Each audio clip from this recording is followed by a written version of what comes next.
Good day sa inyo mga boss, no? Itong vlog na to ay dalawa.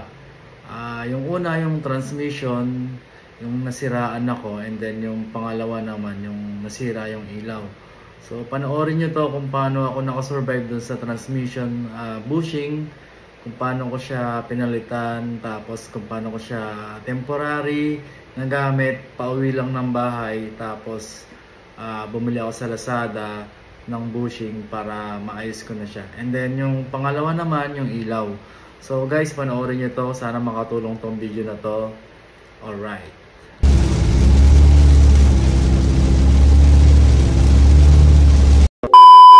So good day sa inyo mga boss. Nakikita nyo ba tong bushing na to, tas parang may lock, no? Yan Barbie. So ito yung mga bushing lock ng automatic transmission ng sasakyan. So kapag ito naputol, nangyayari niyan, yung drive natin, pag nilipat natin sa reverse, hindi na siya bumabalik kasi hindi na kumakapit yung shifter natin. So nangyari to sa akin habang nasa Pampanga kami. Tapos pauwi na dapat kami, kaso pag start ko, lagay ko sa drive, hindi na siya kumagat. Pero nakauwi pa rin kami dahil nilagyan ko siya ng temporary na ewan ko kung makikita nyo, no? Ayan, no? Mas malinaw, no? Kung nakikita nyo yung zip tie, so para ma-shift lang natin sa drive, reverse, tsaka park yung transmission natin. Mostly nangyayari to sa mga automatic transmission. Then if hindi naman putol yung cable nyo, ito tong cable na to na nagagalaw naman at kumakapit sa drive, park, tsaka sa reverse, ibig sabihin yung bushing lang yung problema, no? Kaya naglagay ako ng zip tie dyan, no? So ayun, yun ang nangyayari dito. So kaya ako order na ito sa Shopee. Ngayon lang na-deliver, so try ko siya ikabit kung okay. Pero yung zip tie hindi ko natatanggalin. Doon na yan pang support, tapos ito na lang pang lock. So ayan, no, tinanggal ko muna yung zip tie ko.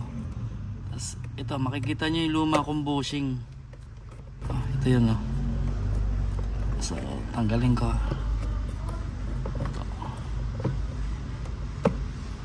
So ito.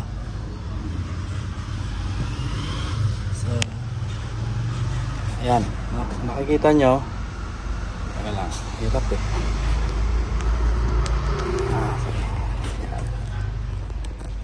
Yan, okay. Kung nakikita nyo to, ito yung luma. Ito nilagay ko na lang to palaman eh, para hindi lang kumalog-kalog. Wala talaga to.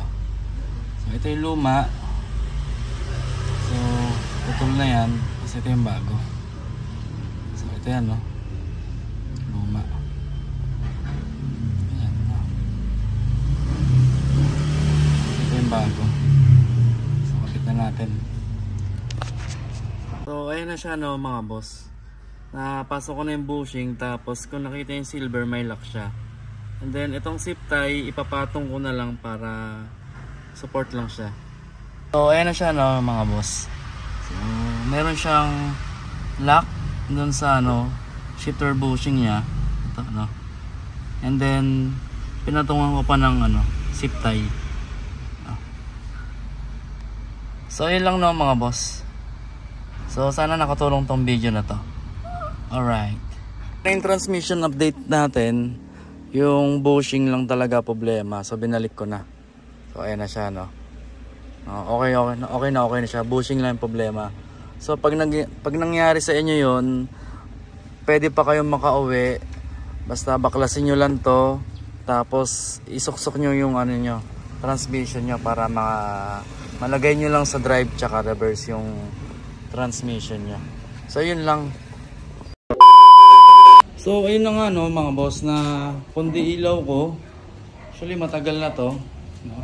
By the way, projector type siya. So ito yung dati kong ilaw. Lob side din to, pero hindi siya ganun kalakas, di rin naman siya ganun kahina. Pero yung price niya kasi sakto lang, kaya yung buga niya sakto lang din. So nag lob side ulit ako. Ito na yung kanyang itsura. Ayan natin. So ayan, no. So parehas naman yung dulo. Yun ang importante para plug and play at ito na siya. So parang mas malaki na ng konti, no? Compare sa una kong binili. So hopefully mas malakas siya. So bihira din naman kasi ako bumabiyahe ng gabi. Kapag sadyang napapalakad lang. So try natin.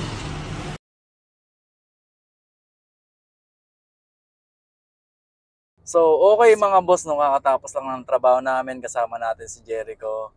No, katapos lang ng duty namin. So, i-flex ko lang tong ano, naka-wireless kasi ako na Bluetooth. Ano to, Pulus? Pulus ba? No, actually, kakabili lang namin to. So, shoutout kay Jericho. Siya yung tumulong sa akin na bumili nito. No? And then, so ito yung ilaw ko, papakita ko na rin sa inyo. No? Ito na, no, mga boss, ang ating headlight, gawa na. Gawa na siya.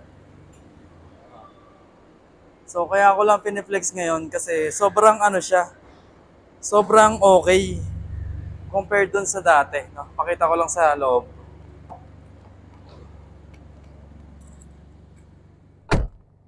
So ayan, no, mga boss, kung napapansin nyo yung headlight natin, naka-low lang yan. Tingnan nyo naman yung high beam niya kung gaano kataas. No? So, boom! Taas eh, no? So yun lang, no, mga boss. So happy lang.